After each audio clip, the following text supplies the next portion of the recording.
Shalom semua. Shalom. Apa kabar nih hari ini?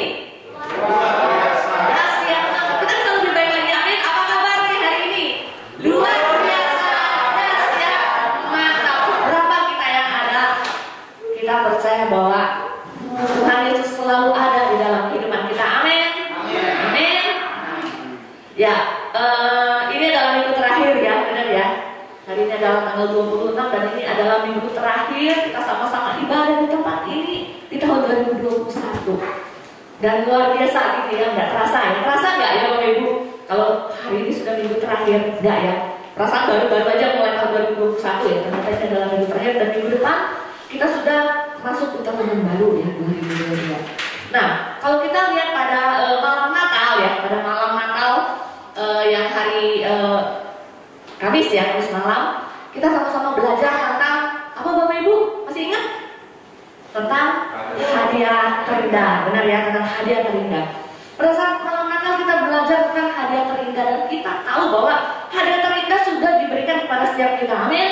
Dan hadiah terindah itu bukan berbicara tentang berapa banyak uang yang Tuhan sudah kasih dalam kehidupan kita, bukan berbicara berapa besar rumah yang sudah Tuhan beri dalam hidup kita, bukan berbicara seberapa banyak kendaraan yang sudah Tuhan percayakan dalam hidup kita.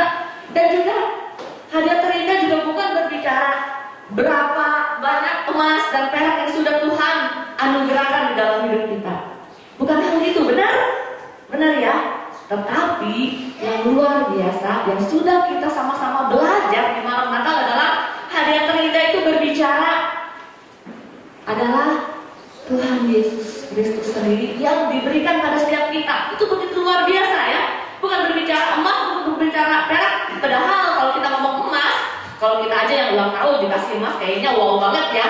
Sepertinya kan senang banget, waduh dikasih emas, kayaknya berharga banget. Tetapi hadiah terindah yang kita sudah terima lebih dari yang dinamakan emas, lebih dari dinamakan perak, lebih daripada rumah yang besar yang sudah Tuhan beri kepada setiap kita, lebih daripada itu, yaitu Tuhan Yesus Kristus sendiri sudah diberikan kepada kita.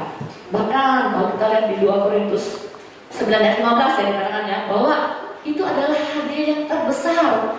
Kalau di firman Allah hidup dikatakan itu adalah pemberian yang menakjubkan ya. Jadi Tuhan Yesus dikatakan itu adalah hadiah yang terbesar, adalah pemberian yang menakjubkan. Bahkan dikatakan nilainya tidak dapat dijelaskan dengan kata-kata.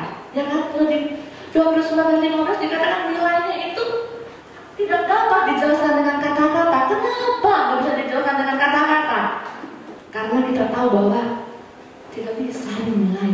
Kalau kita mau membayar hadiah terindah, hadiah terbesar yang sudah Tuhan Yesus beri pada kehidupan kita dengan segala yang ada yang kita miliki saat ini, apakah cukup?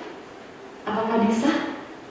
Tentu saja nggak cukup ya. Semua yang ada mau kita kasih untuk membayar hadiah terindah itu nggak bisa, nggak cukup. Itu terlalu berharga, terlalu mulia, begitu luar biasa. Kalau kita mau bayar itu nggak cukup. Itu begitu keren banget ya. Itu adalah hadiah terindah yang sudah diberikan dalam kehidupan kita, yaitu Tuhan Yesus Kristus sendiri. Ya, Tuhan Yesus Kristus sendiri. Jadi pada malam Natal itu saya merenung, siapa sih kita? Siapa sih kita aja yang kadang-kadang cuma dikasih pada ulang tahun dikasih pakaian, apa dikasih tas, itu udah seneng banget. Apalagi ini dikasih Tuhan Yesus sendiri. Dan Tuhan Yesus itu bukan Tuhan Yesus yang KW, bukan pribadi yang biasa-biasa saja, tapi kita tahu bahwa Tuhan Yesus adalah Raja di atas segala raja. Raja di atas segala raja, pencipta alam semesta, pencipta segalanya dan pencipta kita. Dan itu diberikan kepada setiap kita. Itu luar biasa ya, itu luar biasa. Siapalah kita, kalau kita bisa menerima. Itu hanya karena anugerah Tuhan memberikan Yesus dalam kehidupan kita. Kemudian kalau kemarin kita belajar di ibadah Natal ya, ibadah Natal kita belajar pada saat Yesus hadir dalam hidup kita, kita sudah diberikan Yesus nih dalam hidup kita. Makanya kemarin kita belajar di Roma 12 ya, kalau Bapak ikut kemarin ibadah Natal pagi, di Roma 12 dikatakan karena ada Yesus di dalam kehidupan kita, maka sudah sewajarnya, sudah sepantasnya, sudah selayaknya, sudah semestinya kalau kita, ingat kemarin ada 3 hal yang kita pelajari di Roma 12. sudah ada Yesus dalam kehidupan kita, maka sudah sewajarnya, sepantasnya, selayaknya kita apa? Yang pertama, memiliki cara hidup yang benar ya. Memiliki cara hidup yang benar ya. Kalau kemarin kita belajar di Roma 12 ya, ada Yesus dalam kehidupan kita, sudah sepantasnya kita memiliki cara hidup yang benar yang pertama. Yang kedua, sudah sepantasnya kita mempersembahkan tubuh kita sebagai persembahan hidup kudus dan berkenan kepada Tuhan. Kedua kan kemarin ya. Yang ketiga, kita sudah belajar dengan ada Yesus dalam kehidupan kita, maka kita melakukan hidup dalam kehendak Bapa. Hidup dalam kehendak. 3 hal ya. Dari Yesus yang sudah kita terima, kemarin kita belajar, sehingga kita sudah seharusnya, sewajarnya, selayaknya kita memiliki cara hidup yang baik, mempersembahkan tubuh kita, dan yang ketiga, hidup sesuai dengan kehendak Tuhan. Nah, 3 hal ini ya yang luar biasa ya. Nah, masalahnya pada saat kita mendengar kebenaran firman Tuhan, kita tahu tentunya semua kita pengen kan? Pengen gak sih Bapak Ibu? Kalau kita belajar di Roma 12 yang kemarin, pengen kan kita punya cara hidup yang baik? Pengen kan? Pengen banget gitu ya, pengen Tuhan punya cara hidup yang baik. Dan sampai sekarang kita juga gak pengen nih mempersembahkan tubuh kita kepada Tuhan, karena Dia sudah memberikan segala sesuatu kepada kita. Masa sih kita diam-diam aja, kita tidak melakukan apa-apa? Tentu saja kita juga pengen mempersembahkan tubuh kita. Dan setelah itu kita juga punya kerinduan kalau kita bisa hidup dalam kehendak Tuhan. Benar ya? 3 hal yang sederhana. Kita semua pengen nih, kita dengar pengen Tuhan, pengen banget. Apalagi ini di akhir tahun. Biasa kalau di akhir tahun kita biasa mulai mikir nih, mulai interview, mulai overview nih, mulai introspeksi diri. Dulu tuh setahun ini saya ngapain aja sih? Dan biasanya di awal tahun ya, momen-momen sekarang ini bagian kita untuk merenungkan kembali ya, apa yang sudah Yesus lakukan dalam kehidupan kita dan apa yang akan kita lakukan di tahun yang baru. Benar ya? Kita masih punya kerinduan udah hidup yang biasa-biasa saja, yang sudah berlalu di tahun 2021 ya sudah. Kita pengennya hidup lebih baik lagi, hidup lebih maksimal lagi. Hidup lebih maksimal lagi dan hidup boleh melayani lebih lagi. Benar ya? Lebih lagi daripada apa yang sudah kita lakukan di tahun 2021 seperti itu.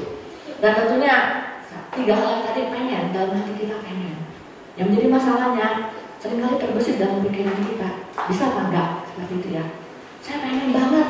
Gak cuma sekedar keinginan, tapi masalahnya gak cuma keinginan doang, tapi juga perlu bagaimana menerapkan dalam kehidupan kita. Apakah kita bisa sungguh-sungguh menghidupi kebenaran firman yang ada di Roma 12? Ya, ada 3 hal itu. Apalagi biasa di tahun baru kita sering buat komitmen-komitmen baru. Benar ya? Buat komitmen-komitmen baru di mana kita pengen dipakai lebih lagi, lebih luar biasa lagi, hidup kita lebih berdampak. Yang menjadi masalah kadang-kadang kita ragu ya. Kita ragu dengan keadaan kita. Waduh Tuhan, saya sih pengennya pakai banget. Cuma kalau saya lihat hidup saya, seringkali ya kadang pengen, tapi kadang-kadang mundur. Bukan jalan di tempat, tapi mundur seperti itu. Tapi mundur. Kalau ingat lagi, ibadah lagi, hari Minggu lagi, seperti dicas lagi ya. Kalau kita ibadah, hari Minggu, kita dengar firman, kayaknya sekarang lagi kita dicas ya. Dicas lagi kayak HP ya, dicas kuat lagi. Kuat lagi, hari Minggu semangat lagi. Senin, Selasa, Rabu, Kamis, Jumat. Jumat mulai lagi mudar, seperti itu. Mesti ke gereja lagi nih, ini nges-nges lagi. Seringkali kita melihat kehidupan kita, kadang-kadang dikatakan on off ya. Kadang oke, kadang nggak oke, seperti itu ya. Setiap kita mesti pada saat kita mau maju, pada saat kita punya kerinduan besar, kadang-kadang ini loh, keadaan kita yang sekarang ini, kadang-kadang kita masih melihat mampu apa enggak, kita masih ukur kemampuan kita, bisa apa enggak, seperti itu ya, untuk kita mau memenuhi apa sih yang Tuhan rindukan dalam kehidupan kita.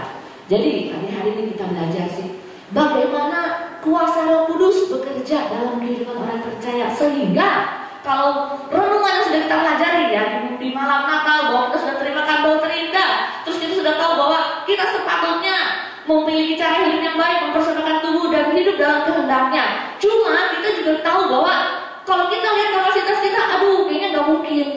Kita percaya, kita harus percaya bahwa kita nggak pernah lupa bahwa ada Roh Kudus. Benar ya? Di tengah keterbatasan kita punya keinginan, Tapi dengan kemampuan manusia, seringkali kita nggak mampu karena kita terbatas banget ya. Tapi kita nggak boleh lupa bahwa ada kuasa Roh Kudus yang bisa bekerja di dalam kehidupan kita. Amin, haleluya. Ada kuasa Roh Kudus.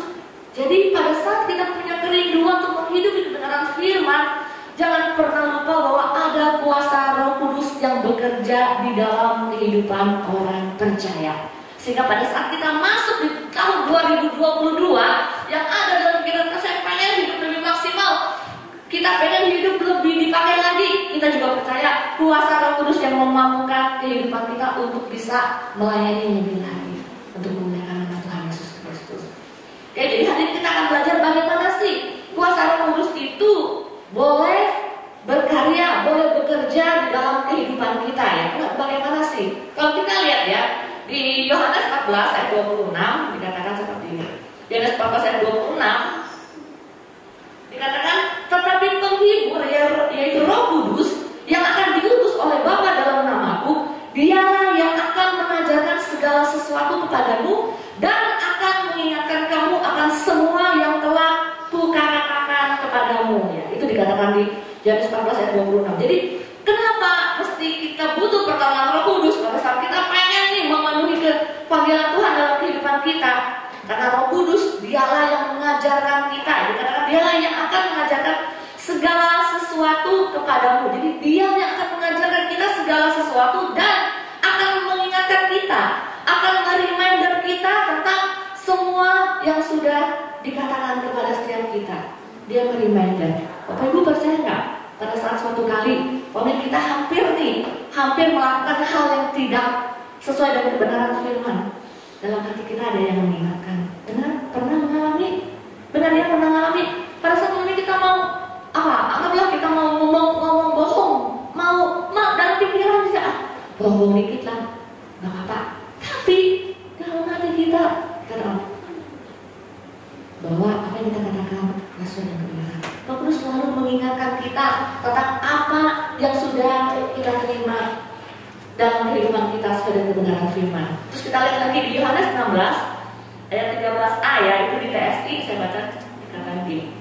Yohanes 16 ayat 13a TSI dikatakan, tetapi ketika Roh kebenaran yaitu Roh Kudus itu datang, dialah yang akan memimpin kita ke dalam semua ajaran rohani yang benar. Jadi pada saat kita pengen nih memasuki tahun 2022, kita canggung, kita bingung, kita galau, kita mesti ingat bahwa ada Roh Kudus. Dikatakan Roh kebenaran, dia yang memimpin kalian ke dalam semua ajaran rohani yang benar. Jadi jangan khawatir pada saat kita memasuki tahun 2022, kita canggung banyak ramalan-ramalan yang dikatakan gak baik seperti itu. Bahkan saya dikirimi gitu ya, video dari seorang teman dikatakan ada ramalan dari suatu hamba Tuhan bahwa 2022 ada kesulitan besar, ada banyak penderitaan, dikatakan seperti itu. Seorang hamba Tuhan dikatakan meramal memberikan penjelasan seperti itu. Tapi bagaimana dengan sikap kita? Kalau kita pesimis, aduh gimana ya, sudah hidup susah tambah susah seperti itu ya. Tapi kita tahu bahwa Roh Kudus yang selalu menyertai kita, yang dikatakan Roh itu yang akan memimpin kalian semua ke dalam ajaran rohani yang benar. Roh Kudus yang memimpin kita. Jadi hal yang pertama, ayo kita belajar bagaimana kuasa Roh Kudus bekerja dalam kehidupan orang percaya. Kita bisa mulai baca di Roma 8 ayat 1 sampai 4 ya.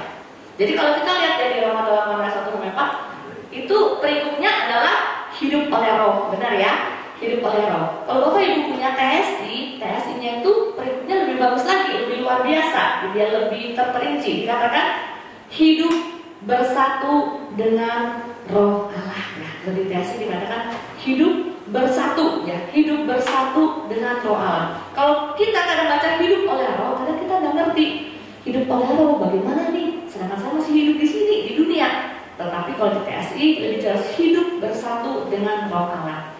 Dia yang pertama dikatakan di TSI aja ya, kita baca di TSI ya, Roma 8 ayat pertama sampai ke-4 dikatakan begini.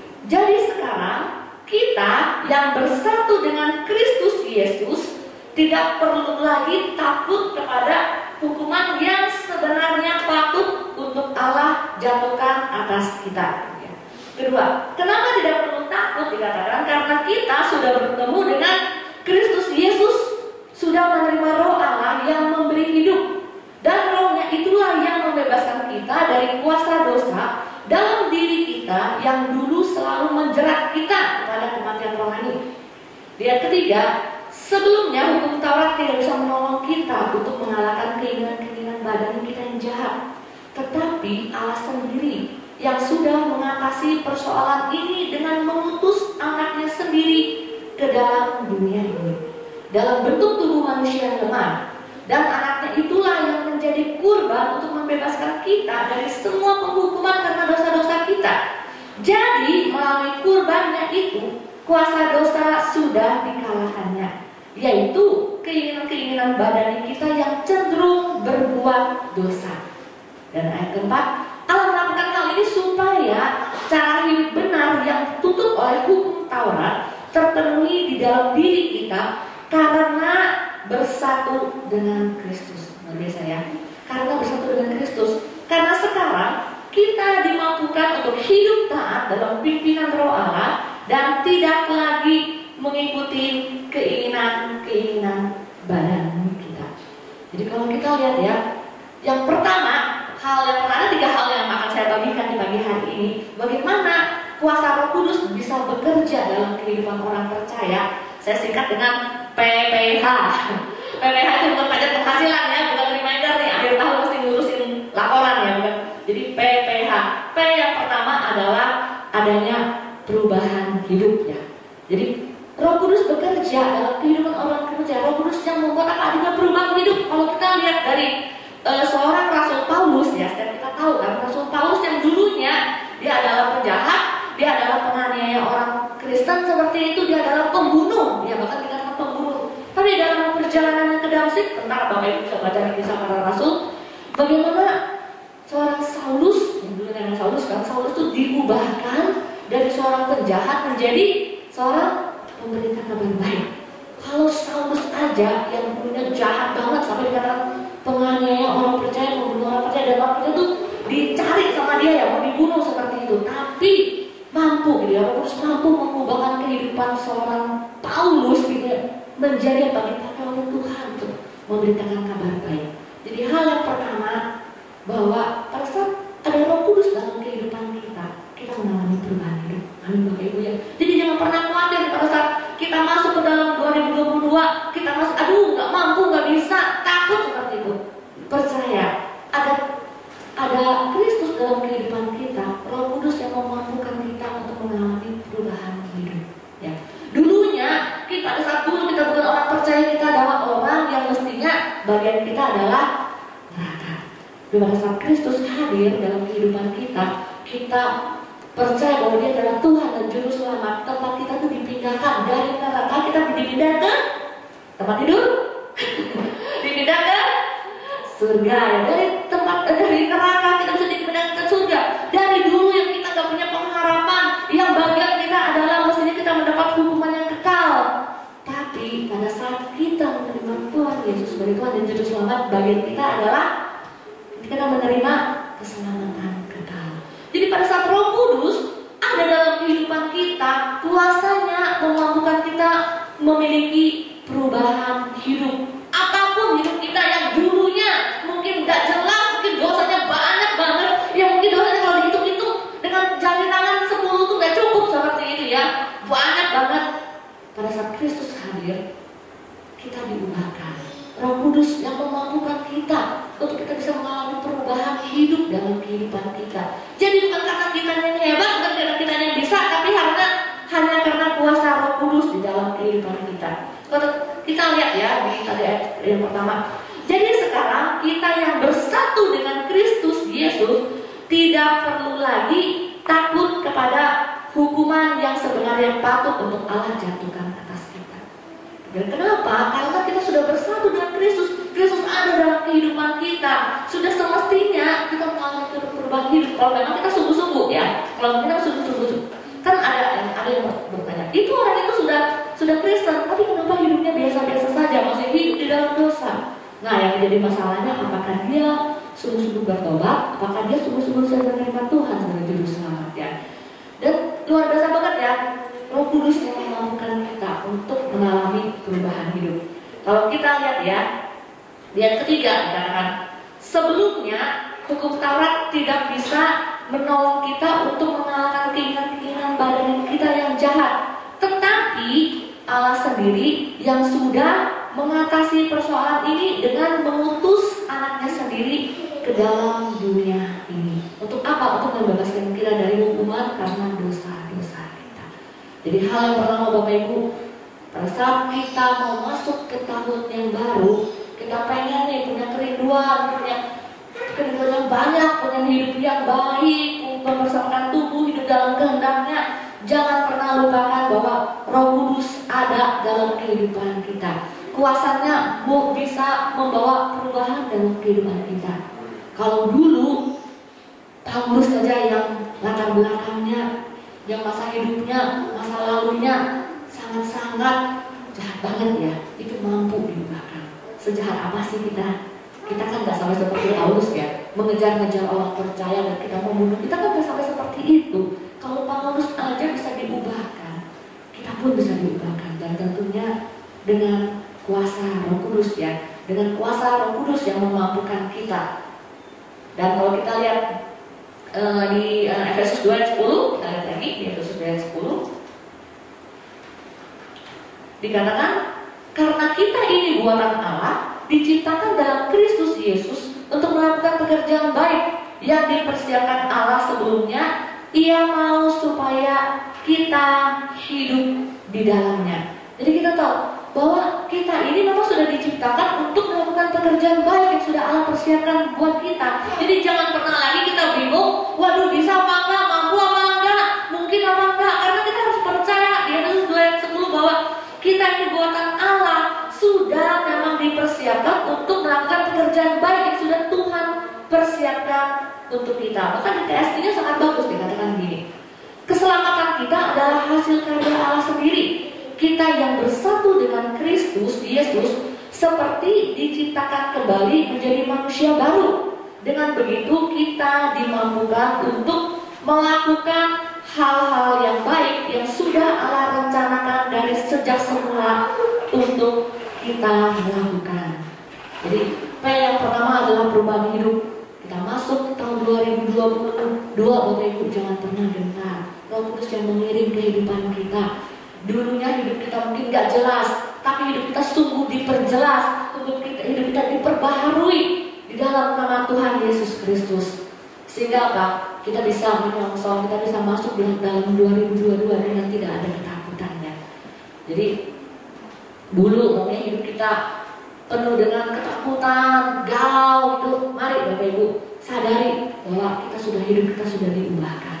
Hidup kita sudah diubahkan. Yuk kita sama-sama katakan, aku memiliki hidup yang sudah diubahkan oleh Tuhan Yesus Kristus ya. Yang sudah diubahkan. Nah, ya. Jadi jangan pernah dibayangi lagi oleh masa lalu. Masuk tahun baru, yuk masuk dengan harapan baru, new spirit, new hope, dan new life. Amin ya. New spirit, new hope, dan new life. P yang kedua, PPH. P yang kedua kita bisa baca di ayat kelima dan ayat ke-6. P yang kedua adalah perubahan pola pikir. Yang pertama adalah perubahan hidup, yang kedua adalah perubahan pola pikir. Kalau dulu perubahan hidup kita yang gak jelas diubahkan menjadi layak, menjadi baru, menjadi berkenan di hadapan Tuhan. Yang kedua adalah perubahan pola pikir yang dikerjakan oleh Roh Kudus dalam kehidupan kita.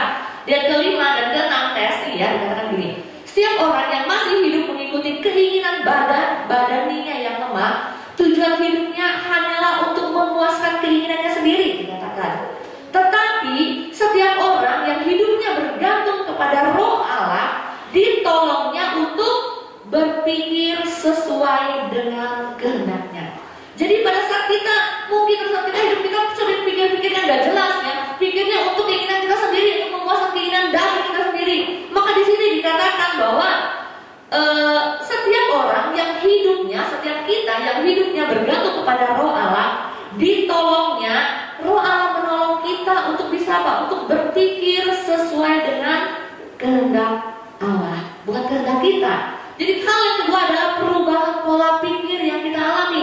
Pertama perubahan hidup kita sudah diubahkan. Setelah itu pola pikir kita juga diubahkan seperti dia. Kalau dia kena kita lanjutkan. Kalau tujuan hidup kita hanya untuk memuaskan keinginan badan kita sendiri, berarti kita terjerat oleh kematian roh dan jiwa. Tetapi kalau hidup kita dikuasai oleh roh Allah, berarti kita akan mendapatkan hidup yang selama-lamanya dan akan merasa tenang dalam perlindungan Tuhan. Amin ya. Saya rasa setiap kita ya pengen ya hidup kita dikuasai oleh roh Allah, yang berarti kita mendapatkan hidup yang selama-lamanya dan merasa tenang dalam perlindungan Tuhan. Luar biasa ya. Hidup yang selama-lamanya dan hidup dalam pertengkaran. Perubahan pola pikir itu sangat-sangat penting, sangat-sangat penting. Dan itu bukan terjadi cuma sehari dua hari ya Bapak Ibu ya. Bagaimana kita bisa merubah pola pikir kita ya? Pengen kan? Kalau gimana perubahan pola pikir? Pikiran ada di sini. Bagaimana kita mengalami perubahan pola pikir? Kalau pada saat kita mau mengalami perubahan pola pikir, itu adalah proses yang nggak terjadi 1-2 jam, nggak terjadi 1-2 minggu, tapi dikatakan perubahan pola pikir adalah perubahan yang terus-menerus. Bagaimana kita mau mengalami perubahan pola pikir? Tentunya dengan mengisi pikiran kita dengan firman, bukan dengan nonton drakor, bukan membaca novel, tapi dengan firman Kristus ya. Jadi kalau pada saat kita mau memperbaharui pola pikir, yuk mari kita mengisi pikiran kita dengan kebenaran firman Kristus. Dan tentu saja mengisi kebenaran firman Kristus bukan berbicara 1 minggu 1 kali aja yang mengisi pikiran kita, tetapi setiap hari, setiap saat kita isi pikiran kita dengan kebenaran firman Kristus, sehingga pada saat kita berpikir sesuai dengan kebenaran firman, bukan sesuai dengan pikiran kita sendiri yang seringkali gak jelas. Pikiran kita sendiri yang seringkali mengikuti keinginan kita. Benar ya, kalau pikiran kita sih seringkali ikuti pikiran kita, mengikuti keinginan daging kita, mengikuti kehendak kita, bukan kehendak Tuhan. Tetapi pada saat setiap hari kita mengisi pikiran kita dengan kebenaran firman, itu pasti pikiran kita dipenuhi oleh kebenaran firman. Amin ya. Pasti pikiran kita dipenuhi oleh kebenaran firman, dan itu memampukan kita untuk bisa hidup sesuai dengan kebenaran firman.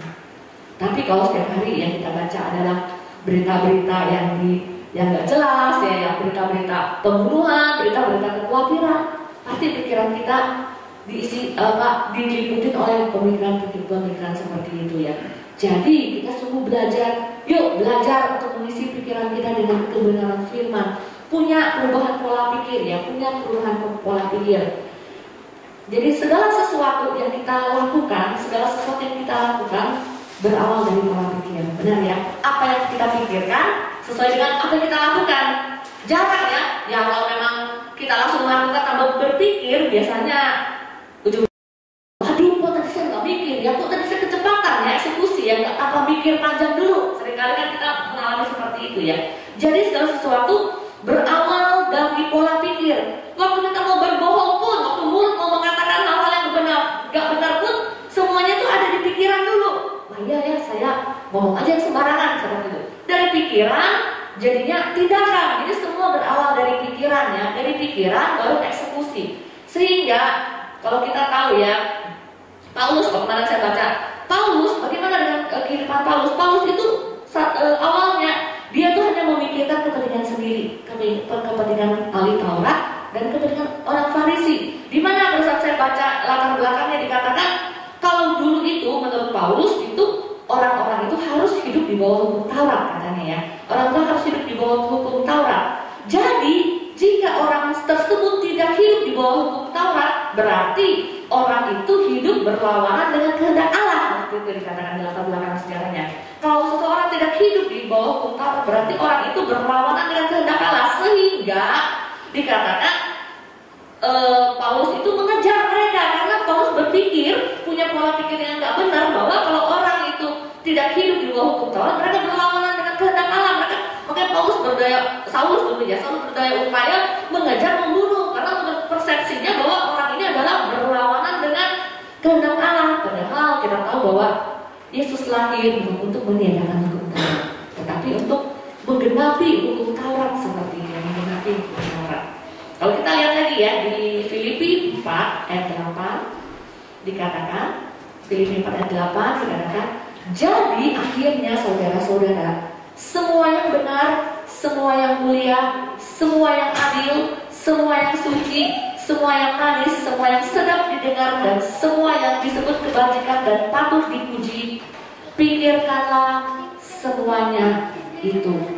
Jadi ini ayat firman-Nya. Jadi mari kita mau mengalami perubahan pola pikir, yuk kita belajar menerapkan kebenaran firman, isi pikiran kita dengan kebenaran firman Tuhan.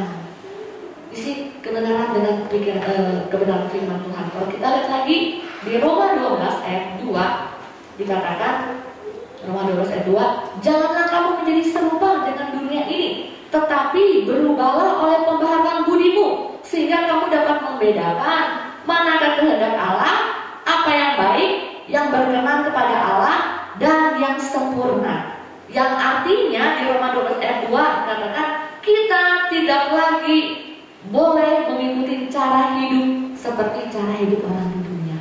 Karena semua berawal dari pikiran. Kalau pikiran kita adalah pikiran duniawi, pastinya tindakan kita pasti juga tindakan duniawi. Kalau pikiran kita adalah pikiran surgawi, jadi kadang-kadang pikiran surgawi, maka saya percaya bahwa apapun yang kita lakukan sesuai dengan apa yang Tuhan kehendaki dalam kehidupan kita ya. Makanya kan ada kan di ayat pikirkanlah perkara di atas ya. Kalau gimana sebentar? Dikatakan pikirkanlah perkara yang di atas, bukan yang di bumi ya. Makanya di Kolose 2:3-2 ya, pikirkanlah perkara yang di atas dan bukan yang di bumi. Kita dibelajar untuk apa yang ada dalam pikiran kita adalah hal-hal surgawi, sehingga apapun yang kita kerjakan juga hal-hal yang berhubungan dengan surgawi ya. Jadi ada dua hal yang sudah kita pelajari. P yang pertama adalah perubahan hidup, P yang kedua adalah perubahan pola pikir, PPH, dan H yang terakhir adalah H yang ketiga ya. Kita teruskan lagi. H yang ketiga di ayat ke-7 sampai ayat ke-10 di Roma 8. H yang ketiga saya menulis bahwa hidup sesuai dengan pimpinan Roh Kudus. Jadi pertama kita mengalami perubahan hidup kita sudah dipulihkan, kita mengalami hidup baru di dalam Tuhan. Yang kedua adalah kita mengalami perubahan pola pikir, kita isi pikiran kita dengan kebenaran firman, sehingga apapun yang kita kerjakan sesuai dengan apa yang Tuhan mau dalam kehidupan kita. Yang ketiga adalah hidup sesuai dengan pimpinan Roh Kudus. Yang ketujuh dikatakan di TSI, kalau tujuan hidup seseorang hanya untuk memuaskan keinginan badaninya, berarti dia memusuhi Allah.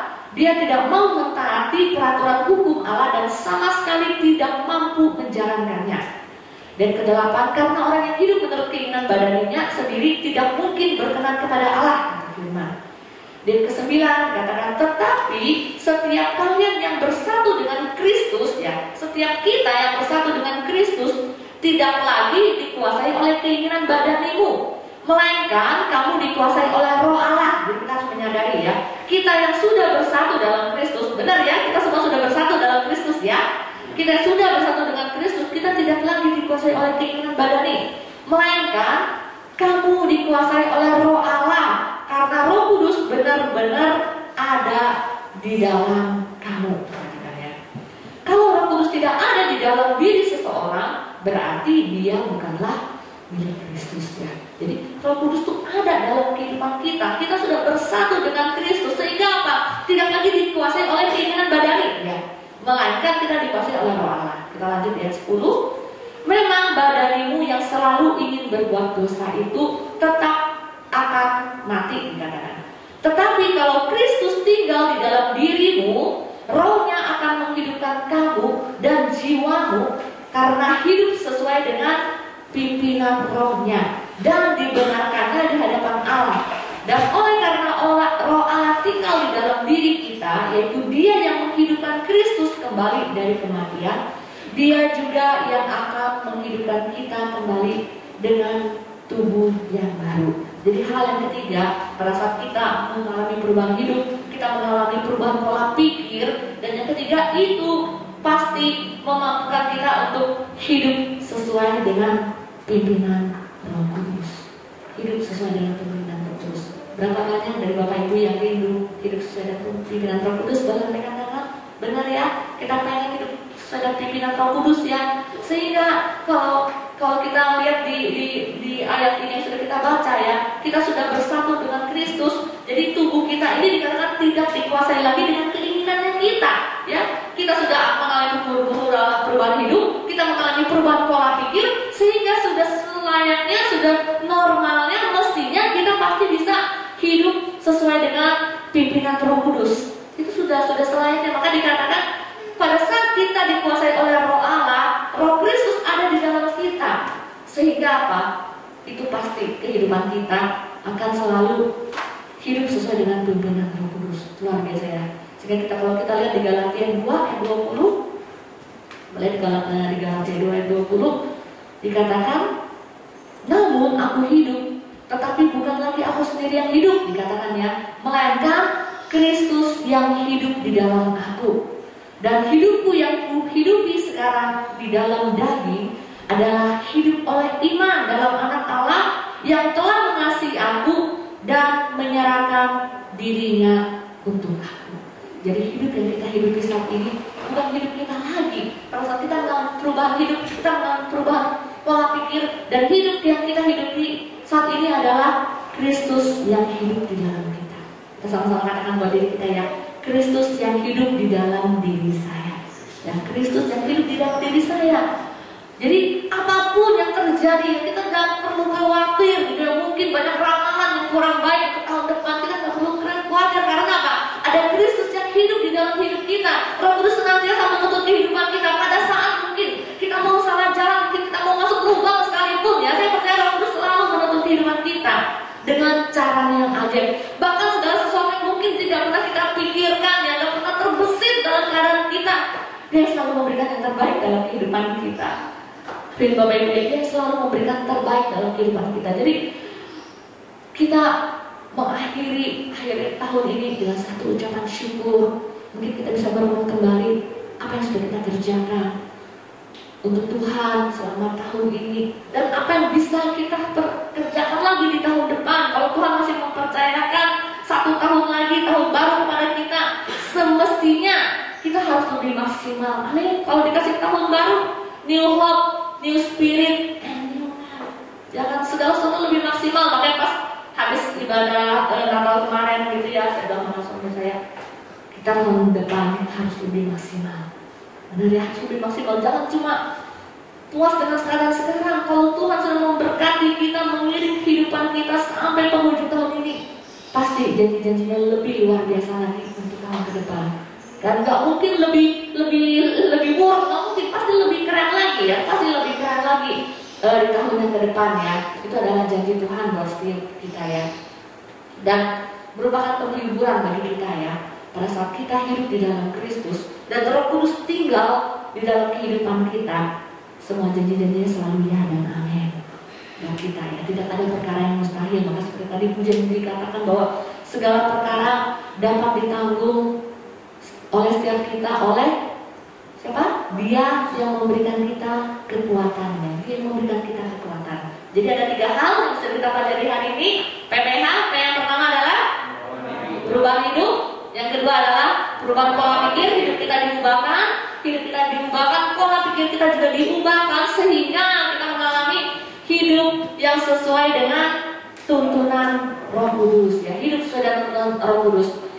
Dan saya merasakan gitu ya, bahwa ini adalah kebutuhan mestinya Bapak Ibu. Saya mempersiapkan siang ini bukan yang gini seperti itu kan. Tapi pada saat kemarin pas ibadah pagi itu ya, ibadah Natal itu, sepertinya itu saya kayak baca satu cerita gitu. Jadi awalnya adalah kita menerima hadiah yang terindah, hadiah yang terbesar adalah Kristus, dan disambung dengan di Roma 12 sudah sepatutnya ya kita memiliki cara hidup yang baik, kita mempersembahkan tubuh dan kita hidup dalam kehendaknya. Dan bagaimana untuk hal ini bisa termanifestasi dalam kehidupan kita? Kita perlu Roh Kudus untuk menolong kita. Kalau kita hidup dengan kekuatan kita sendiri, dengan kemampuan kita sendiri, itu nggak mungkin. Dan banyak orang yang khawatir, banyak orang yang bingung dengan memasuki tahun 2022. Mungkin banyak keinginan, banyak kerinduan di dalam kehidupan kita. Tapi kalau kita melihat kemampuan kita yang sangat terbatas, seringkali kita menjadi ciut, seringkali kita menjadi takut seperti itu. Jadi pada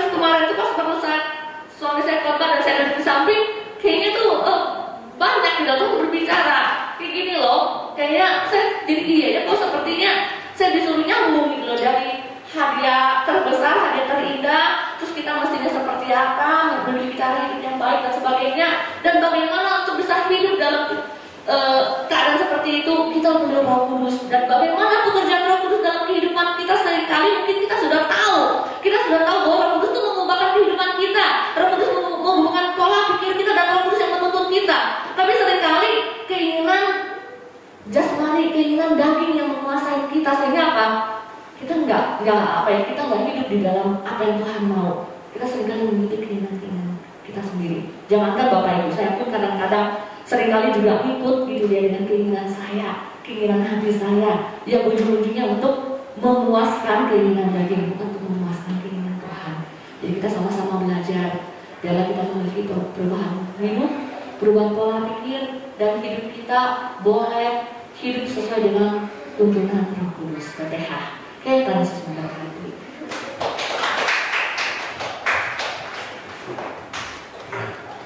Oke, sebenarnya buta pimpinan roh itu memang membawa pada kematian hati. Tapi bukan berarti bahwa kebutuhan daging kita tidak akan dipenuhi oleh Tuhan.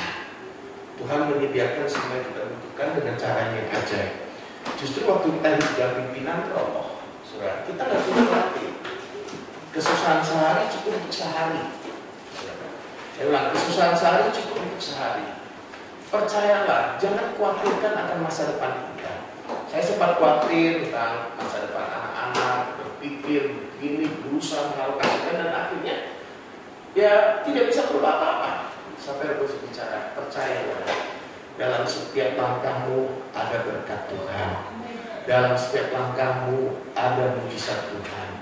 Bukan berarti dalam pimpinan roh kita tidak punya planning. Kita punya planning, tapi kalau berubah kita lalu baik-baik, gitu ya.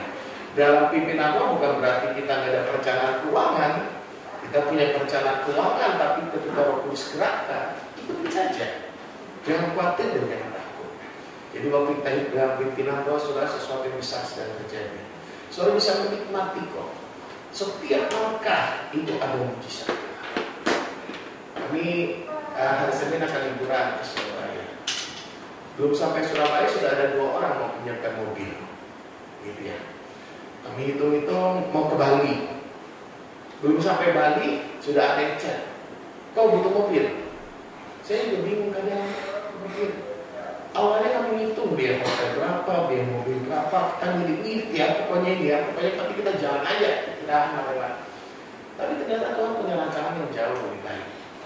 Sampai Surabaya, satu hal dalam prinsip hidup saya adalah dimanapun kalau Tuhan kasih kesempatan untuk melayani, sekalipun liburan kita akan melayani Tuhan.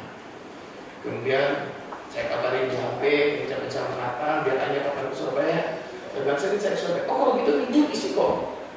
Minggu pertama di tahun 2022, saya bilang, minggu pertama bukannya harusnya dari gembala, dari kalian. Saya bilang gitu, oh enggak apa-apa kok, dia mau pas kok ke Surabaya. Jadi doakan semua perjalanan kami besok, rencananya kembali tanggal 8. Dan saya rindu waktu kami ke Surabaya bukan hanya sekedar liburan, tapi kami boleh berbagi dengan orang-orang. Dalam list kami minimal ada 10 orang yang akan kami temui. Oleh-oleh sudah disiapkan untuk 10 orang itu, untuk kami boleh sharing, boleh berbagi, boleh ngobrol-ngobrol. Biarlah hidup kita dimanapun jadi berkat. Jadi kalau liburan pun sekaligus bisa pelayanan, itu anugerah Tuhan, amin. Jadi hiduplah menurut pimpinan Roh Kudus, jangan khawatir, tenang saja. Apa yang Tuhan bukakan depan kita, kita melangkah dengan iman. Kita melangkah dengan iman. Kekhawatiran tidak bisa berubah apa-apa. Saya memutuskan liburan ini terus karena dalam hati saya tiba-tiba dapat tema, percayalah aku yang akan menyediakan semuanya. Jadi kamu kan nabung, bisa nabung. Puji Tuhan. Kemarin ada berkat lagi. Jadi yang penting kita ada berfoya-foya, masa tinggal. Saya pikir liburan pada melayani keluarga. Terus Surabaya bisa ketemu bapak rohani saya belajar lagi. Saya bisa share sama lain, saya bisa ketemu pokok saya melayani. Bersama-sama kami juga liburan, diajak ke Tulung Agung. Ternyata Tuhan sudah sediakan semua. Mari kita belajar hidup menurut